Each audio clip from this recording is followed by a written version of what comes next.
Hoje vamos falar sobre George Whitefield. Quem foi este grande pregador?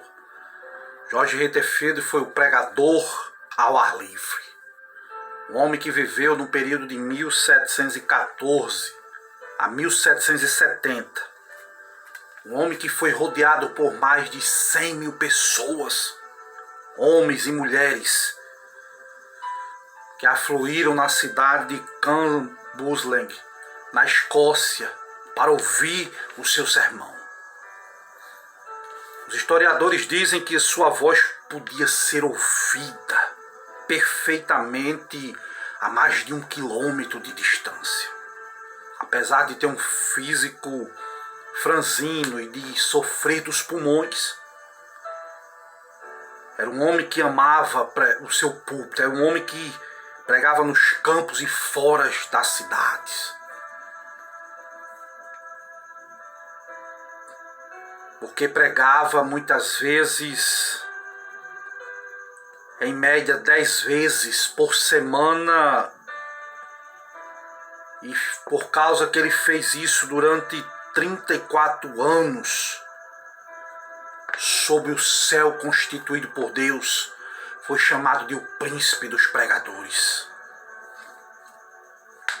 Era um homem que nasceu num taberna de bebidas alcoólatras. Quando seu pai faleceu, a sua mãe casou-se novamente, e na pensão onde morava, mantida pela sua mãe, fazia a limpeza, lavava as roupas e muitas vezes vendia bebidas no bar. Não era salvo ainda, mas já interessava-se pelas escrituras sagradas, lia a Bíblia noite e dia, preparava já os seus sermões. Em Oxford, quando começou os seus estudos, ele se juntou a Carlos Wesley, a John Wesley. O interessante é que enquanto essa turma orava, buscava o fogo do Espírito Santo, eles visitavam diariamente os doentes, os pobres, os prisioneiros nas cadeias. E muitas vezes oravam com eles. Estavam dispostos a prestar qualquer serviço manual.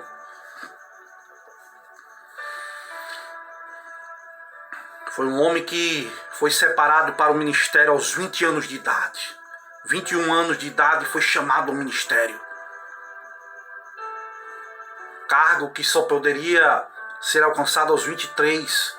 Mas quando Deus quer fazer, Deus faz. Deus antecipa o tempo. Deus faz mais coisas em menos tempo. Ele disse que no dia da consagração dele, ele disse que se retirou-se para um alto, perto da cidade, onde orou com instância durante 2 horas, pedindo a favor dele, pedindo a favor dos que iam ser consagrados com ele. Ele disse que no domingo levantou-se de madrugada, orou, leu a palavra, lá em Timóteo, onde dizia: ninguém despreze a sua mocidade, Timóteo. E ele disse que quando o ancião pôs as mãos sobre ele, a alma, o corpo, o serviço no santuário, ele ofereceu a Deus naquele dia. Os lábios de Whitefield foram tocados pelo fogo divino do Espírito Santo durante a sua separação para o ministério. No domingo seguinte, quando pregou pela primeira vez, alguns se queixaram de que 15 dos ouvintes enlouqueceram ao ouvir o seu sermão. E sabe qual foi as palavras dele? Eu desejo todas as vezes que subir no púlpito, considerar essa oportunidade como a última que me é dada para pregar. E considero também como a última oportunidade que é dada para os ouvintes ouvir a palavra. Era um homem que chorava na presença de Deus. Era um homem que chorava pregando. Quase nunca pregava sem chorar. As lágrimas desse homem eram lágrimas sinceras diante de Deus. Uma vez George Ritterfield disse: vocês me censuram porque eu choro, mas como posso me conter quando vocês mesmos não choram por vocês, apesar de as almas de vocês estarem à beira do abismo? Não sabem, vocês não sabem se estão ouvindo o último sermão, ou se jamais vão ter outra oportunidade de se chegar para Cristo. E ele chorava. Chorava às vezes até parecer que estava morto. Muitas vezes custava a recuperar suas forças. Diz que os corações das maioria dos ouvintes eram derretidos pelo calor intenso do seu espírito, como uma prata na fornalha do refinador. Era um sermão cheio de fogo do espírito. Era um homem que separava o seu dia em 3 horários. Em 8 horas ele separava para ter tempo com Deus, para ter tempo dos estudos com Deus. 8 horas ele dormia, fazia suas refeições. Em 8 horas ele separava para trabalhar, ajudando as pessoas de joelhos. Eu vou repetir, de joelhos. Ele lia as Escrituras até receber luz, vida, poder. Numa de suas visitas aos Estados Unidos, passou a maior parte da viagem a bordo, orando sozinho.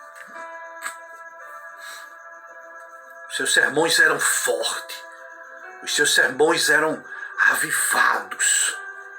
Eram coisas tremendas que Deus fazia na vida de George Ritterfield e na vida daqueles que ouviam. Conta-se que certa vez George Ritterfield estava pregando um sermão de forma sobrenatural. Ele estava pregando para alguns marinheiros na embarcação. E ele descreveu sobre um navio perdido num furacão.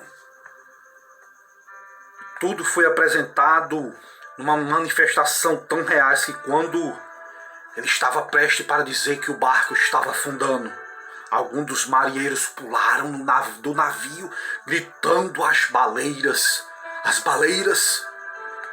Em outro sermão, quando este homem pregava acerca do cego, andando em direção ao poço do abismo, a cena foi tão real, que quando o pregador chegou a descrever a chegada do cego ao profundo abismo, o camareiro que assistia deu um pulo gritando: meu Deus! Ele desapareceu no abismo. Que coisa forte, que coisa tremenda. George Ritterfield sofreu muitas perseguições, foi agredido a pauladas. Em outra cidade foi atirado torrões de pedras na vida desse homem. Em outra cidade, antes do sermão, ameaçaram em prendê-lo se ele pregasse. Em Exeter, enquanto pregava para 10.000 pessoas, foi apedrejado, de tal forma que achou que tinha chegado a sua hora. Em outro lugar foi apedrejado até ficar coberto de sangue. Um homem que sofreu, um homem que só achava interesse nos cultos. Tanto é que ele escreveu para sua mãe dizendo que não voltaria mais para o emprego. Que ia passar o resto da vida pregando a palavra, porque era o que ele sentia paixão, amor. Era o chamado desse homem de Deus. Que coisa nós podemos aprender. Uma certa experiência dele, ele disse: olha, foram-me concedidas manifestações extraordinárias do alto. Se certas árvores pudessem falar, contariam acerca da doce comunhão que eu e umas almas desfrutamos ali com Deus. Sempre bendito. Outras vezes ele sentia-se tão vencido pela grandeza da majestade infinita de Deus que se prostrava em terra, entregava-lhe a alma como um papel em branco, para que Deus pudesse descrever o que nele desejasse. Que coisa linda a vida deste homem! Uma certa vez, em outra experiência, ele disse: "Oh, quantas lágrimas foram derramadas com forte clamor pelo amor do querido Senhor Jesus. Alguns desmaiavam e quando recobravam as suas forças, desmaiavam de novo. Outros gritavam como quem sente as ânsias da morte. Depois de findar o último discurso, ele disse que se sentiu vencido pelo amor de Deus, que quase ficou sem vida. Ele disse que uma certa vez estava em comunhão com Deus, o povo ficou tão quebrantado, que por todos os lados ele ouviu as pessoas, ele viu pessoas banhadas em lágrimas. A palavra era mais cortante do que a espada de 2 gumes. As pessoas gritavam. A palavra alcançava corações duros. Alguns tinham semblantes pálidos como semblantes da morte. Outros torciam as mãos cheios de angústia. Outros eram prostrados no chão. A maior parte do povo levantava os olhos para o céu, pedindo a misericórdia de Deus, achando muitas vezes que o grande dia tinha chegado. Pareciam pessoas acordadas pela última trombeta, saindo dos seus túmulos para o juízo de Deus. Nessa época, a embriaguez foi abandonada por muitos. Os que furtavam foram constrangidos a fazer restituições. Os pastores eram ligados ao povo com um vínculo mais forte. O culto doméstico era restaurado. Os homens eram levados a estudar a palavra de Deus, a ter comunhão com o Pai. Isso é que é avivamento. Mudanças de atitude, transformação no ambiente. Avivamento. Na certa vez tinha um homem pregando, ele quando abriu a palavra de Deus lá em Hebreus, ele disse: "E é ordenado aos homens que morram uma só vez. E depois disso segue-se o juízo." E de repente, depois de um certo silêncio, ouviu um grande grito de horror, vindo no meio da multidão. Um pregador presente até o local, foi presente até o local, para ver o que tinha acontecido. E ele disse: "Irmão Whitefield, estamos entre os mortos. O anjo da destruição está passando no auditório", clamou ele. Um homem morreu. Sabe o que foi que George Whitefield fez? Leu de novo o versículo. "E ao homem está ordenado a morrer uma só vez, seguindo-se depois o juízo." De novo, o tremor de terror passou por toda a multidão quando anunciaram que outra pessoa tinha morrido. Que sermão, que palavra forte.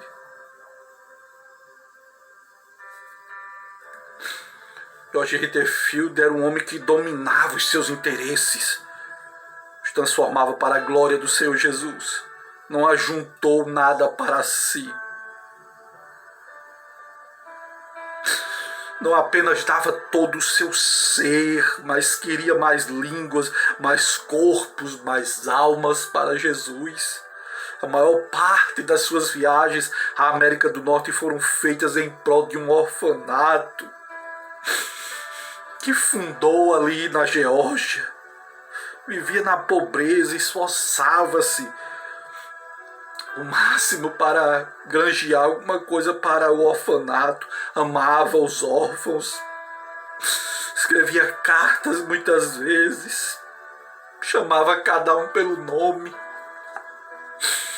Que nós voltemos a essas coisas, visitar os órfãos, as viúvas, que é a verdadeira religião.